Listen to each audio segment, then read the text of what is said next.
Au nom du Père et du Fils et du Saint-Esprit. Amen. Les mains vides devant toi, Seigneur, n'espérant que ton amour. Ô Seigneur, guéris-nous, ô Seigneur, sauve-nous, donne-nous la paix. Évangile de Jésus-Christ selon saint Matthieu. En ce temps-là, Jésus disait à ses disciples, « Quand le Fils de l'homme viendra dans sa gloire, et tous les anges avec lui, alors il siégera sur son trône de gloire. Toutes les nations seront rassemblées devant lui. Il séparera les hommes les uns des autres. Comme le berger sépare les brebis des boucs, il placera les brebis à sa droite et les boucs à sa gauche. Alors le roi dira à ceux qui sont à sa droite, « Venez, les bénis de mon Père, recevez en héritage le royaume préparé pour vous depuis la fondation du monde. Car j'avais faim, et vous m'avez donné à manger, j'avais soif, et vous m'avez donné à boire, j'étais un étranger, et vous m'avez accueilli, j'étais nu, et vous m'avez habillé, j'étais malade, et vous m'avez visité, j'étais en prison, et vous êtes venus jusqu'à moi. » Alors les justes lui répondront, « Seigneur, quand est-ce que nous t'avons vu?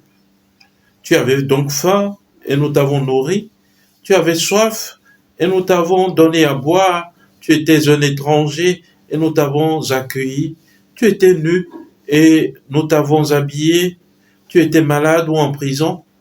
Quand sommes-nous venus jusqu'à toi? » Et le roi leur répondra, « Amen, je vous le dis, chaque fois que vous l'avez fait à l'un de ces plus petits de mes frères, c'est à moi que vous l'avez fait. » Alors il dira à ceux qui sont à sa gauche, « Allez-vous-en loin de moi, vous les maudits, dans le feu éternel préparé pour le diable et ses anges.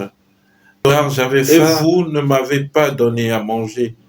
J'avais soif et vous ne m'avez pas donné à boire. J'étais un étranger et vous ne m'avez pas accueilli. J'étais nu et vous ne m'avez pas habillé.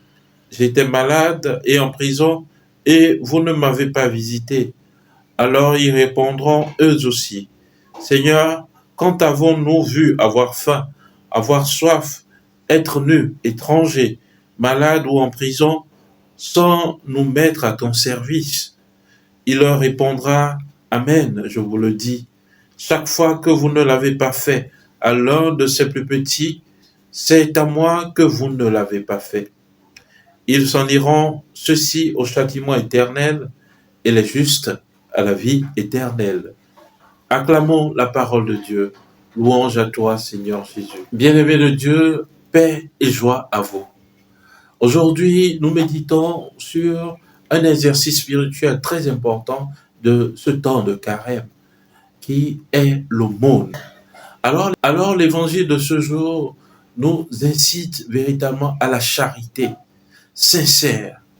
Et Jésus, dans cet évangile, parle du Fils de l'homme qui viendra à la fin des temps pour juger les vivants et les morts.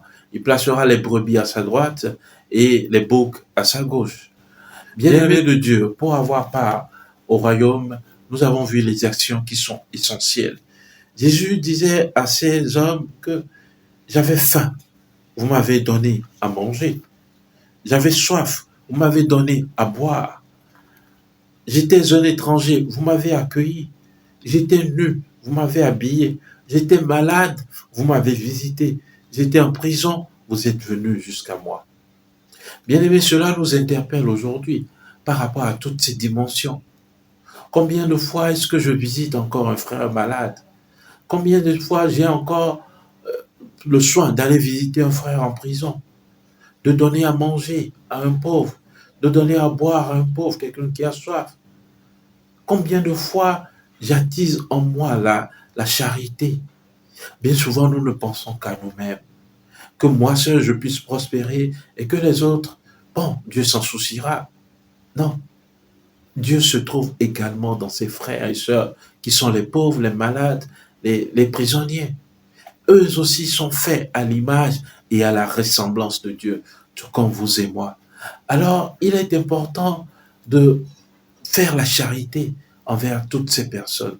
Et pour faire la charité, j'aimerais aujourd'hui nous faire discerner deux mots importants, la bienveillance et la bienfaisance. Bien souvent, nous sommes portés par la bienfaisance, mais ce qui doit d'abord prévaloir, c'est la bienveillance.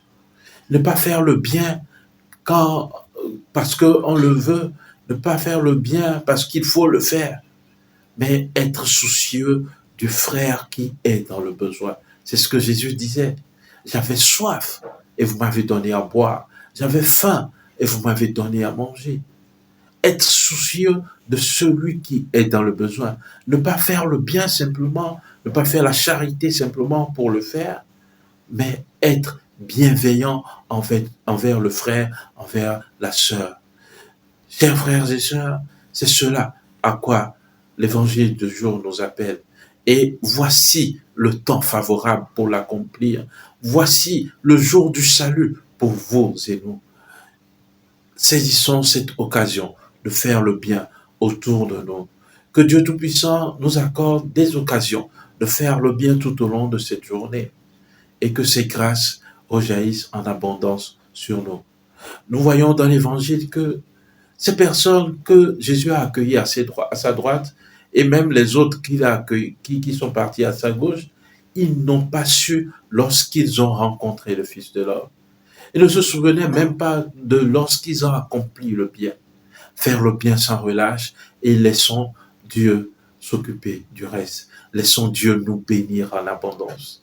Que Dieu Tout-Puissant vous bénisse et qu'il vous garde tout au long de cette journée. Amen. Prions le Seigneur. Fais-nous revenir à toi, Dieu notre Sauveur. Et pour que ce carême nous soit profitable, forme nos esprits par l'enseignement qui vient du ciel. Par Jésus-Christ, ton Fils unique, notre Seigneur, qui vit et règne avec toi dans l'unité du Saint-Esprit, Dieu pour les siècles des siècles. Amen. Et que Dieu Tout-Puissant vous bénisse, le Père et le Fils et le Saint-Esprit. Amen. Excellente journée, que la bonté de Dieu vous accompagne.